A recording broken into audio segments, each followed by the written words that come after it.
Russell Ingall's only 1.9 seconds behind these blokes at the moment. Well, this is great racing. There's that tight margin, and what James is doing now, knowing that he's getting to the best end of this race, and with really struggling for grip, he's driving the car very, very straight, slowing it down in the mid-corner, trying not to nip a front brake, trying not to excite the rear and slow, just drive the car absolutely straight.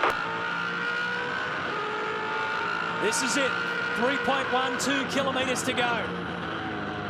Can Courtney hold on? Can Frosty snatch it on the last lap? The sun's getting low. It's been an amazing battle between cars 4 and 5. Ingall leading the Holden charge behind them, down to turn 3. Look how close it is. Short shifting to try and stop the slide. Up to 4.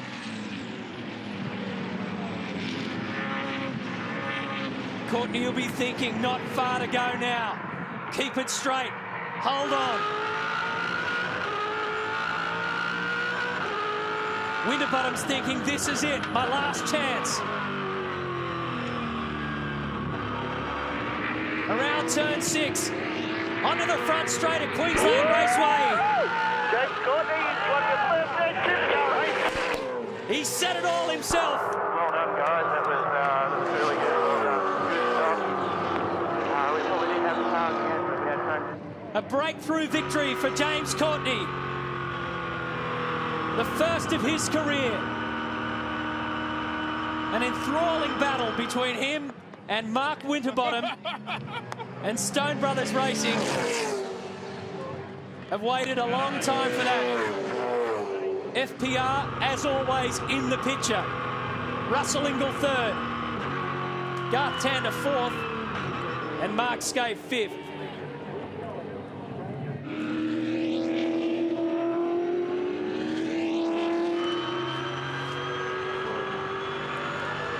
And a sigh of relief from James Courtney.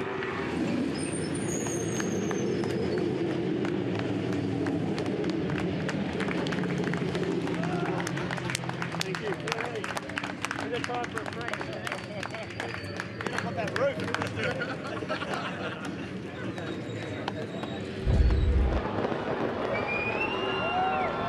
Respect, but not a lot of love lost when you get down to the crunch. The margin is officially 0.67 of a second. The numbers kind of don't matter because it is going to be an arm wrestle to the finish.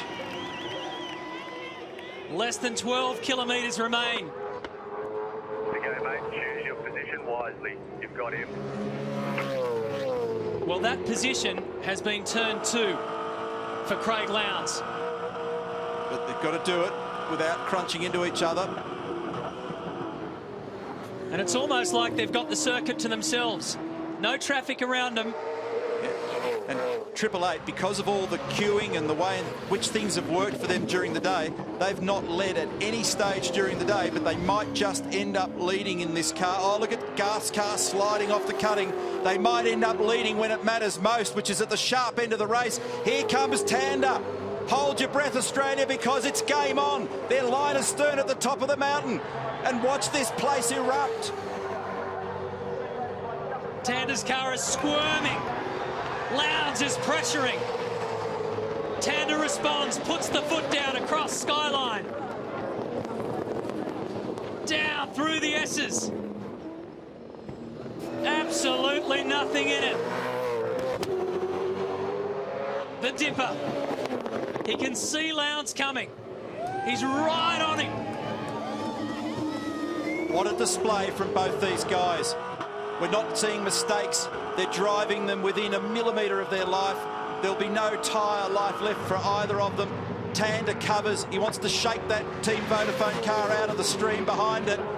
It's going to be an absolute nail-biter. You watch how committed both of them will be through the chase.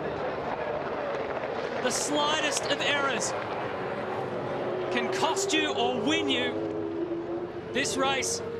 You put it together, you'll get past him. But Tander's not going to let him go. He's going to fight it all the way to the finish. Turn 2. Watch for Lowndes to have a big lunge at turn 2, but Jeremy's already said choose your place wisely. They need Craig to draw on all his experience at Team Vodafone. The guy he's beating or trying to beat here at the moment and beating to death round the rear bumper, Garth Tander at the Toll Holden Racing Team. They need him to be really wise here as well and cover the best they can. Has Garth got anything by response? Is he going to go up the inside? What's going on in the braking area? Tander covers. And he is going to fight hard. This will not be easy for Craig Lowndes, trust me. He's going to have to hope that Tander makes a mistake, and Garth Tander does not make many of those. Lowndes looks left, he looks right. Everywhere he looks, Tander shuts the door. This is the last lap of the race. Unbelievable. They're virtually at the point of paid exchange. There's less than 5 kilometres going in this 1,000k race.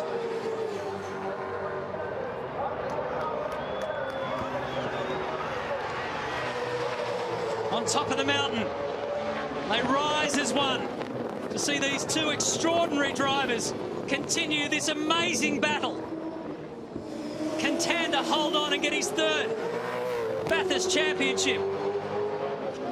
Can Lowndes round him up and lead the race for the first time when it matters on the death? Garth is struggling for grip with that car, but he's still got him covered.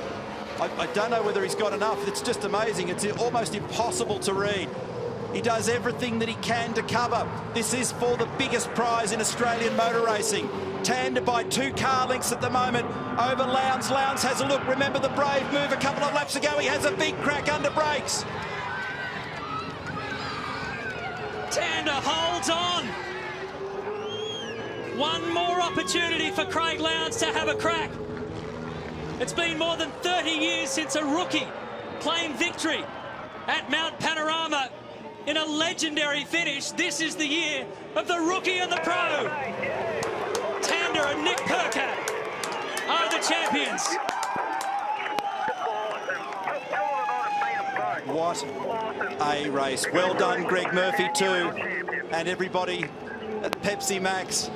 But that's extraordinary. What a pro, Garth Tander. He didn't have the car pace in the end, but he had the smarts and the experience and the poise, the concentration and the skill to get the job done. That's probably the closest finish ever. 0.29. 0.29 of a second. We started this motor race at 10:30. It's just after 5 o'clock Eastern Australian summer time. And they were 1 car length apart at the end. Unbelievable. So Nick Percat at 23 years of age gets his first Bathurst title and will have his hands on the Peter Broc trophy in his first ever attempt at the mountain. There he is. Unbelievable. Isn't it amazing how this sport turns out incredible stories like this? Over the last week or so, Dick Johnson's story has been front and centre. The trials and tribulations of one of our great Australian sportsmen and a Hall of Famer in this sport have been laid bare. And on this weekend, 3.5, the wheel behind, last lap. There he is on the straight that is named after him. Dick Johnson looks on and sees this 21-year-old rookie who only came into the championship in WA in the 4th event of this year, replacing Johnny Reid, is now less than 1 lap away from a breakthrough win. This is race number 13 Bring it home, man. Bring it home. of his full-time main game V8 Supercar career. Race number 13. That's an extraordinary stat for this guy, and he will become, we've had a couple of false starts on this stat, but he will become the 10th different winner on the top of the podium for this season. What a performance.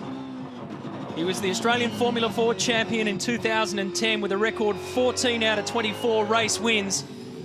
He came into this category late this year with eyes wide open, and he has been loving every minute of it. But none more so than today, because yet again the rookies come to the fore and Chaz Mostert breaks through. Good job, bro. Brilliant. What a win, what a fantastic story, and what an effort for Dick Johnson Racing. That is awesome. Good job, guys. Good job. Come on. Good. Becomes the 69th man to win a race in the Australian Touring Car V8 Supercar Championship. And the man in the green who just stepped off there was John from Wilson Security. He's put the money up to make all this go round. We should dip our hats to him and his support of Dick Johnson Racing, because Wilson Security put a huge investment into the sport. Have a spin. Cheers, bro. Dick Johnson, the trials and tribulations, huh? Well, 82 races have passed since Dick Johnson Racing won a V8 Supercar race. Almost 3 years. And today you have seen the future of V8 Supercars. Scott McLaughlin winning earlier, Chaz Mostert winning this one, and his head is spinning in more ways than one. There are tears in the eyes of Dick in pit lane. Chaz's dad, Eddie, is there as well. He works in the workshop with the guys 3 days a week. And a 1, 2, 3, 4 for the Blue Oval. That's the first time in 3 years that Ford has claimed a victory at Queensland Raceway. Fabian Coulthard, the best of the Commodores. Here we go, 1 second. It's the smallest margin that we've enunciated for quite some time. Look at the intensity in that garage. The look on their faces. A little mistake there by Cam Waters there. He got it a little bit sideways. 0.8 of a second then on that last lap. The fastest car, actually the fastest car was Michael Caruso, he did 9.5. But second fastest was McLaughlin, 10.8, played 11 dead. Oh, he's got it down to 0.7 of a second. So let's forget the numbers and check the gap. Look at it. The numbers along the bottom of the screen tell the story, but he's now getting to within striking range. We've gone to 48 minutes past 4 o'clock. There's 1 lap remaining. Take your marks. His margin, 0.8 of a second. Hit your marks, Brad, just hit your marks. Yeah, I'll be doing that. I reckon radio silence would be handy for the next minute and a bit. For sure. Yeah, just leave me alone for another 3.1K. Huge moment. We're on the cusp of it here for Cam Waters. And for Richie Stanaway. He looks up in the mirror. It's 0.7 of a second. McLaughlin is thrashing that Falcon at the moment. And it's on down at the other end of the track. So that is Tander now clearing Coulthard. Great job, Garth Tander. Back to the other end, the northern end of the circuit, turn 9 for the final time today. It's 0.6 of a second. The numbers are tumbling, but the meters are running out. Cam Waters only has to get through 2 more corners. He's done it. Out of the last corner now. Cam Waters, the Monster Energy Falcon for Pro Drive.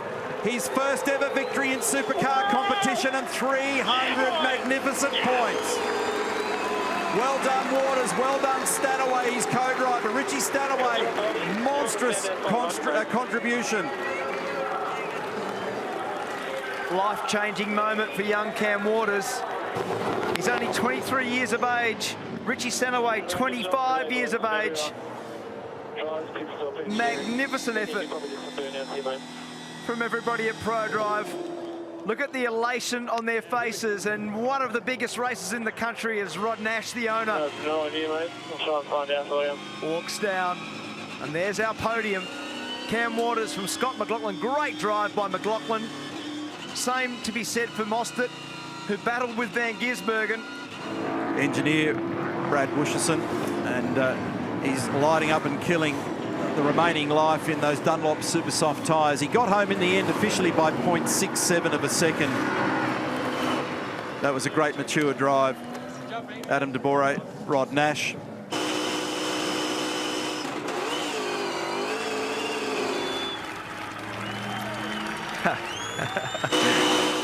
You can't even see where he is at the moment.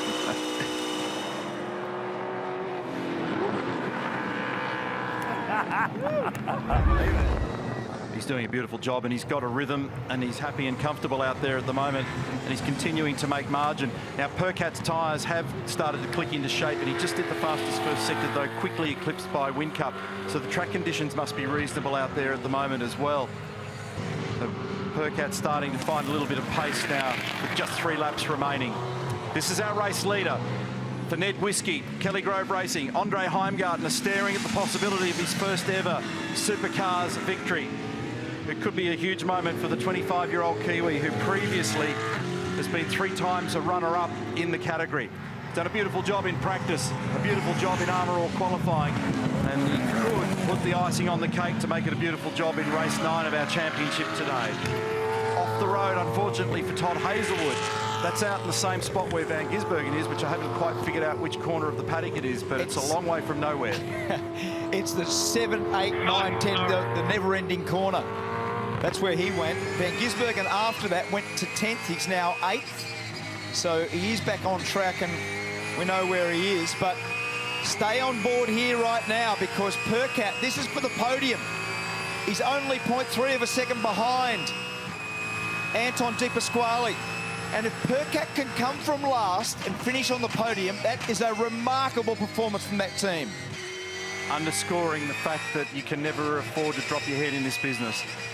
The car clearly has got that race pace that I spoke about earlier in the day, that both Todd Hazelwood and Macaulay Jones have been talking about, that if you could get their quali right, they would be factors.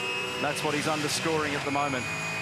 Had it out of breath there, and had to change a gear midway through turn 5, but he is closing that margin. Look at that, massively closing the margin. He's got pressure on him as well from Waters.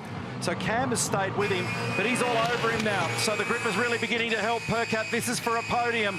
They will both fight tooth and nail for this one. Hard part for Nick is that dry groove will make it difficult to find a spot to get down the inside. You don't want to get onto the wet part of the racetrack to try to make a move, and that's going to be difficult to find the right alley. So you can just see that dry groove in the braking area now for turn 13. You'll be relying on pressure to have Anton make a little mistake. Where the easy meat is in drive. So if he's positioned well enough coming out of the final corner, or perhaps even between 17 and 18, and it's dry enough, he could get a small drive advantage. He just needs that initial bite to launch him. Yep. It won't necessarily be under brakes or in the early part of the corner. Could be there too. Coming off 17 with a late apex, if he doesn't, didn't do it well enough then, but there's definitely an opportunity to make those rear tyres, or the fresh rear tyres, work for him. Less than 4.95 kilometres to run. 1 lap remains for the OTR Super Sprint at the bend. Andre Heimgartner has got command of this motor race with a margin of 8.89 seconds, but he's carrying a 5-second penalty, but he's still got a cushion in hand. They dare not breathe inside the Kelly Grove Racing garage. But this is a huge moment, a breakthrough moment for Heimgartner, who's worked all of his career to get into a consistent professional team where he was able to stay in the same show year in and year out and have a group of people working with him and around him. Todd Kelly has shown faith, and he might be about to deliver maximum points and an outstanding result. And this is no fluke. He was competitive here last year. He was right at the front of the field. He knocked everybody off in practice earlier. He beat them in the wet in qualifying. And for him to do this today, not just for Andre himself and his engineering group, but for that team, for Kelly Grove Racing, in a Mustang, superb, absolutely superb. A couple of corners to negotiate now. He's found a perfect rhythm this afternoon. He squeezed every last millimetre of performance out of this car. And it's been a huge job, not only for him, but also for his team. So Mostert will be second, Di Pasquale's going to be third, but it's a final corner run now for Andre Heimgartner. He squares it up coming out of the final corner, and it is a first-time victory now for Andre Heimgartner, his first Supercar win. Awesome, that was so good to watch. That's how much it means. Huge moment for that team. On the left-hand side of screen, 1, 2 and 3, Brown, Whincup and Van Gisbergen. We've had to somewhat ignore Percat, Mostert and Hazelwood, but they're in a ripping little battle back there for 4th, 5th and 6th. But this is unbelievable reality Supercar TV. How good is this? It's now half a second between Brown and Whincup. They are right on him, so any tick of the clock, it's going to be on here at the top end of town. And it's one thing to get to the back of Will, it's another thing to get by him. Because if Will drives this thing really straight in the critical areas, like there, coming out of 8 and coming out of the final corner, he is still right in the hunt here. These guys are catching, but once you get to the back, Mark Larkin's been talking about aero wash. The efficiency of the aero on the car following is significantly reduced when you're in behind another car. 3 laps to go, buddy. You know how hard it is to pass around here. I've got so much faith in you. So that's exactly what he got told. Tom Mortis said, I've got all this faith in you because you know how hard it is to pass around here. And they're counselling both Jamie and Shane as well. I wouldn't be surprised if this rattled Shane a little bit with all the stuff and the scuffle that was going on there. He's not going to give up as a racer, but that'll play with your mind a little bit when all that's going on. When you're on the radio saying, why am I being run off the road? What's going on? And the engineers are talking to you. All of that stuff's unsettling. So now things are just quietening down a little bit on that front. They're working together better now. And they've got to within 0.4 of a second on Will Brown. Will Brown is clutching at the possibility of his first ever Supercar victory. The weather is trying to conspire against that at the moment. That's the margin, 1, 2 and 3, and they've cleared off from the other guys. The Shaw and Partners entry still got control of the field as they make their run round the back of the hill. Brown, Whincup, Van Gisbergen, and Shane just hanging slightly back. Is Jamie going to pull the trigger here? So he just protects. You've got to not block too much because it slows you down too much. It makes you vulnerable. So he drives it off there nice and straight. What's it like? Yeah, it actually didn't come off the corner as nicely because he actually reduced the mid-corner speed, then he slowed it up too much. They're on him.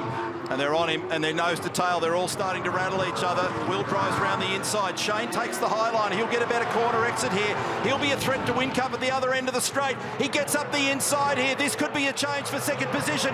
And Van Gisbergen's going to go side by side with Whincup. Hold your breath when you get to turn 1. Will Brown's got command at the moment, just. And Whincup hangs on. What a battle. He's got to work out now where to protect. He doesn't have to block here because he's got a big enough gap. He gets it stopped. Now don't run it too wide at 2. Nicely done. The whole key is coming off turn 3 because he doesn't want to be vulnerable. Jamie had the big slide at turn 2. He actually had to catch it in the middle of the corner between the two apexes down there. It actually helped Will Brown open the margin back out to 0.5 of a second. 1.5 laps remain in this race. Will Brown still on target to take his first Supercar victory. And even if he does not, he has earned man of the match with that drive out there today because his moment is most certainly coming. Turn 6. He's still got a couple of car lengths over Jamie, who's still got the pressure behind from Van Gisbergen. He's got it going on in all directions at the moment. He's trying to plot a plan around the outside or underneath car 9 at turn 8. Van Gisbergen, he's got the best seat in the house for understanding what they're both doing and what the behaviour looks like for both cars and what the tyres are like, importantly. And he tried to use it to his advantage up here last time. Let's see what they've got. Jamie out wide, Shane up even higher once again. Shane's looking to try and get better drive off this final corner. This time through, it's going to be 1 lap to go. Last lap, mate, last lap. What a moment for this young bloke. He might topple a couple of the biggest names in the sport here. Into turn 1 run for the final time. He's got about 3 car lengths in hand.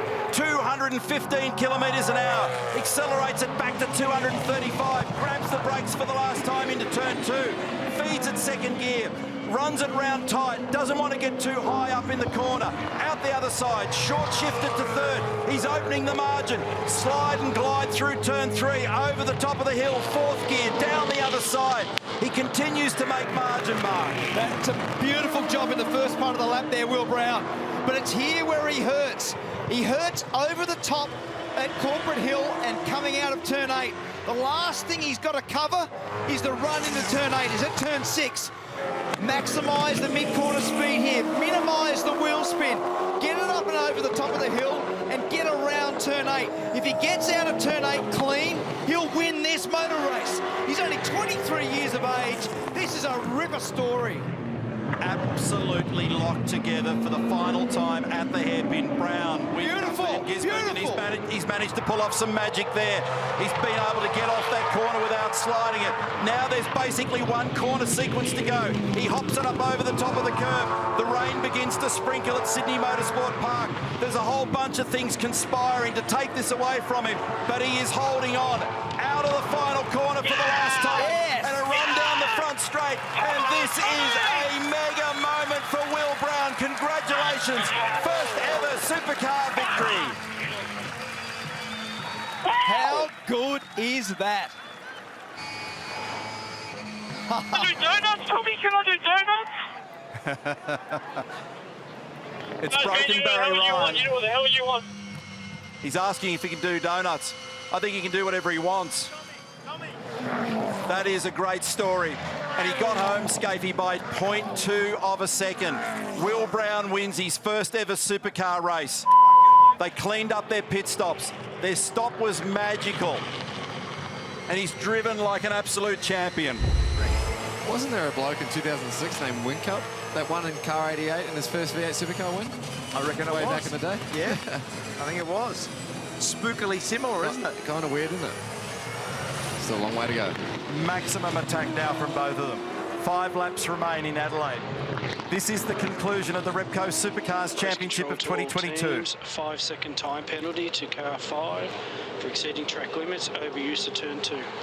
James Courtney, excessive use of the track limits over the top of the curb at turn 2. He's got a 5-second penalty hanging over him. 3/4 of a second. Feeney doing everything. Second fastest car on the racetrack last time. The quickest car was Van Gisbergen. He's 10th.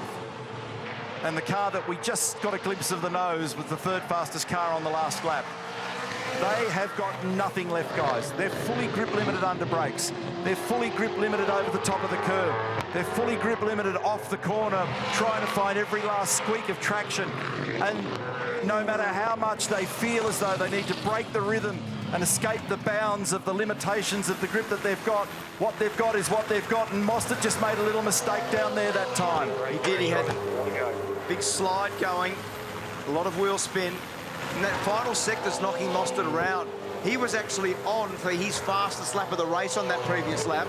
And that mistake at the last corner. See how he dumped some time there in that last sector. So 32.9, the fastest for Van Gisbergen. He did a 33.27, so almost 4/10 away in the last sector. You want to try and hustle. You want to try and create something that can't be created. Right now, the tyres are hot and greasy. The brakes have seen their best. The drivers have probably reached their peak. They're beginning to run out of water. They've played this game solidly now for 2 straight days. It's tough. It is, it's tough, and mentally it's so hard. They've both got their curb hops left over as well, so they can run through the chicane in the last few laps here as well. Yes, well, actually both of them have got, they've got some lives left, haven't they? Absolutely. Yeah, so I heard Adam de Borre say to Mostert a lap ago that you haven't been warned yet about your life through turn 2. So there's the 2 organisations. 888 on top. Below, Ryan Walkinshaw and Bruce Stewart from Walkinshaw and Andretti United. A 1-2 battle. It's a very fitting way to finish this final Holden event with 2 factory teams, 1-2. Still yet to be resolved as to what the order is, but a very fitting way to tribute the brand. Fastest car on the racetrack in the last lap was Chaz Mostert. We're getting a glimpse of him just in the background and trying to make ground to close off these last few metres to have a lunge. He's running out of time. For Feeney and his supporters and his team, this is going to be huge. Feeney is so close at this apex. You watch how close he is at the apex.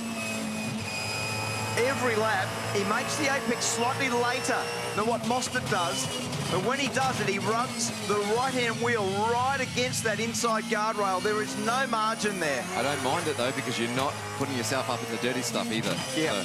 So, but I tell you what, these next 2 laps, I'll be running straight to the chicane if I'm on Broc. I'll be using all my lives. 100%. Yep. Coming into the final corner now. When they square it up and run down pit straight, we've got 2 laps remaining. It's officially 3/4 of a second. The cars have seen their best. This is going to be maximum qualifying attack to the end. We hope you're enjoying this show. We hope you've enjoyed the 2022 Championship season show. It has been mega, and it's going to finish with a gigantic crescendo as they throw these cars over the top of the curbs and give it their all. Right now, Broc Feeney is on target to do something pretty special. They both just drove those things across that curb at turn 2 like they're never going to drive them again, which is pretty much right. His dad, Paul, was a racer. He was a superbike racer. It's in the blood. They've been racing all their lives. This young bloke has been running with a steering wheel in his hands since he was a kid. He's opened the margin. There's 1.5 to go. It's now 1 second. Has Chaz got anything in response? Di Pasquale has dropped off. He's now 7.5 seconds behind Mostert. This has been a critical corner. Nobody can afford to blink and make a mistake through turn 11. 0.9955 officially the margin between the 2 cars. Broc Feeney has done enough on that lap to take some pressure off himself on the final lap. That was a critical lap. Give me the numbers, because he was, again, slightly faster. He was the 2nd fastest car. Van Gisbergen was fastest, but he was a lot faster than Mostert. Scott McLaughlin is nervously shuffling in here like he's driving the lead car. This is a big lap for Broc Feeney. His family are watching. His team are watching. Martin Short, his engineer, will not blink, will not breathe. Roland Dane dare not take a breath. All of the sponsor group in the background are watching this. They've invested in Broc Feeney. They took a punt. He's 6th in the championship. He's staring at the numbers. He's got to tackle this critical corner one more time at 8. He pops out the other side. He's got just over a second in hand. Now the critical braking application into turn 9. Out the other side. He's got to negotiate the highly slippery turn 11 one more time. And he clears that process. He did it shallow. He's done it easily. He's got a 1 second margin. He's got to put the foot on the brake for that final opportunity to stop this car. And he pulls it up nice and straight. At the apex of the turn, Broc Feeney advances the throttle. Broc Feeney, take a bow. Your very first Supercar victory. And it is farewell, Holden. What a way to finish for the 20-year-old. What a way to send off the nameplate. You can do this, mate. You can do this. Just look up for the history. And Chaz Mostert, P2. You are a legend. First ever win for this man. Great drive. Absolutely fantastic. Life-changing day for Broc Feeney. 20 years of age. Wins one of the biggest races in this country. And he wins the last race of the official Holden factory racing in supercars. What an unbelievable result for him, and what a day, what a drive. It's a pleasure to witness that. I have goosebumps as he goes across the line. What an awesome moment for the young bloke to win Holden's final race for Triple A and his first race in supercars. What a place to do it as well in front of all these fans. And here comes Matt Payne one more time, threading his way through these marbles. He's got to really keep his concentration up now. So easy to make a mistake around this place. That digital panel just in behind the windscreen with a number 1 on it. There'll be lots of still photography being shot around the place as well. And he'll save us some of these images when he gets to look at them when he gets home, or when he's a little older down the road, because if he does put this together, this is one for the scrapbook. And you made the point early in the race about how powerful this was for Broc Feeney last year to get his breakthrough debut win as the final race of the year at such a massive event, one of the biggest events within our championship, and to do the same this year effectively for Matt Payne, the young Kiwi, to have this gravity, the magnitude of this win is absolutely huge in Australian motorsport, and for the young Kiwi to be able to do that, very, very important for him, and a life-changing day for Matt Payne. Been a nice run today for Cam here as well, because he dropped a bit of ground, but he's come back. That opening stint looked like it was a battle for him. He's not doing an awesome job. Less than 3 laps remain. He is doing an awesome job. There are always moments in a driver's career where there's self-doubt. There were some challenges earlier in the championship season for him, and there would have been some frustrations. But what this does, once he closes the deal, it's confirmation that it can be done, and then that does change his mindset and the way in which he approaches future races. Doesn't look like he's too hot and flustered in the car as he was lining up through turn 13 into the final corner. This time through, it's just 2 laps to go. It's a little over 6 kilometres of racing. He's got 8.6 seconds now as a margin. He's continuing to pull away. He's actually just done his personal best in the mid-sector. Yeah. He's actually pushing. So he did 20.1 in the mid-sector. And again, referring to qualifying earlier today, it was high 19s that people were doing in the mid-sector when they were going well. So when you do a 20.1 in that middle sector, which is the area between turn 6 and 7 and the braking area down here at 9, that's a pretty decent run. Little awkward moment up and over the curbing on the other side for Thomas Randall. He's dropped down into 10th place as a result of that. And we come back and pick up Matt one more time. Next time round, it is going to be 1 lap to go. This is going to be a beauty. It's a whole new deal. So not only have we sealed a fresh, a new, a vibrant and exciting champion for 2023, but we're going to have another fellow that we add to the list of winners here. What an extraordinary story it's been so far this championship year. There's been a number of drivers that have achieved this year. Brodie's been the best in the queue for race wins, but this fella's going to add his name to Kostecki, Feeney, Van Gisbergen, Brown, Waters, De Pasquale, LeBrock, Reynolds and Winterbottom have all won races. And now there's the prospect of another. So here we go. This time through on that control line right there, it is 1 lap to go. 3,220 metres of racetrack. He's got to get between all the dirt and the grot either side of the racing line and not make a misstep, not lock a brake, not wander offline, not drop his concentration. Turn 4 and now 5 executed. No need to over-hustle it. He's got 8.9 seconds in hand. It can be a nice, gentle, easy run on this final lap. Turn 7 for the last time. Last lap, buddy. Last lap, mate. And he showed this pace yesterday, didn't he? He did, and that's why I was looking forward to seeing what he could do today. He was so frustrated to get caught up in all the trouble in yesterday's race. Down to the tricky and critical turn 9 now for the last time. And out the other side. Stephen Grove can barely contain himself. They're going to wind themselves into a frenzy at Penrite Racing for this one. Gigantic investment for Stephen and Brenton Grove. Millions of dollars on the line to make it all happen. Into the final corner at the end of 78 laps for Penrite Racing. He's 21 years of age, and Matt Payne joins the list of winners in Supercar Racing for the Adelaide 500 and a brilliant breakthrough win.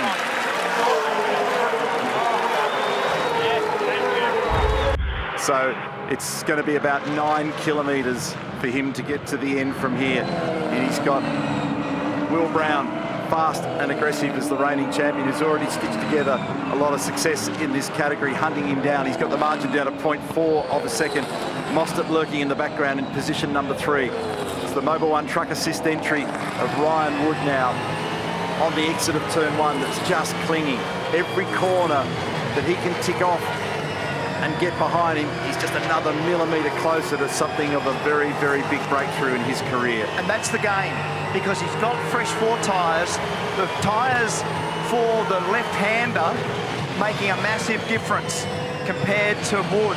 So the 2 tyres versus 4 tyre thing at the left-hand corner at turn 4 has the most significant difference. About 1/10 of a second there gain for Wood. Well, he got a little bit of space on him then. It's seesawing a bit between Wood and Brown. So next time through, it's going to be 3 laps. He's right with him. Woody's driving that car very straight. In fact, if anything, it was Will that's got it on the slide there at the moment. The modern number is 0.5 of a second between Ryan Wood and Will Brown. We've got 3 laps to go. It's about 7 kilometres of racing. Woody was faster. Yeah. Yeah, he was faster. Will was on the slide. Yep. So fastest car out there on that last lap was actually Chaz. But both these guys at the moment, it's maximum attack. They are doing everything they can to position these cars and not slide and not overstretch. You make one slip up in either of those cockpits at the moment and it's game over. Larko? Easy to do, mate. I'm watching the data here, Neil. Woody is going deep everywhere. He's trying hard. But what's saving him, remember we showed you in qualifying, his strong point was that left-hander. So he's got old tyres on his right side, but that was his strong point, and I reckon that's saving him. This time through, it's going to be 2 laps to go. This is going to be another nail-biter in the 2025 Repco Supercars Championship. What a season we are having. And this is going to potentially be a big story if it stays like it is at the moment. That gap is 0.5 of a second. The last lap through, there was only 1/10 of a second in lap speed between them. Will Brown was the fastest car out there. The second fastest car out there was Ryan Wood. The third fastest car out there was Chaz Mostert. So he's hanging on at the moment and he's driving beautifully.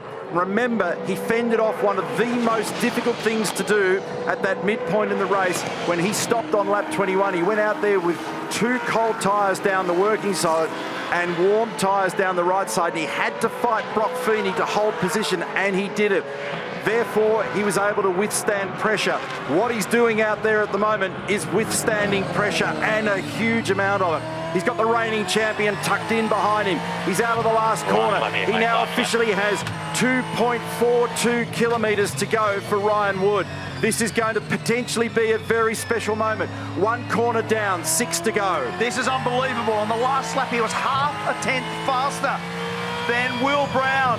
Watch the way he flows it. Watch the way he's coming off the corner. Watch the way he comes out of turn 6 in particular.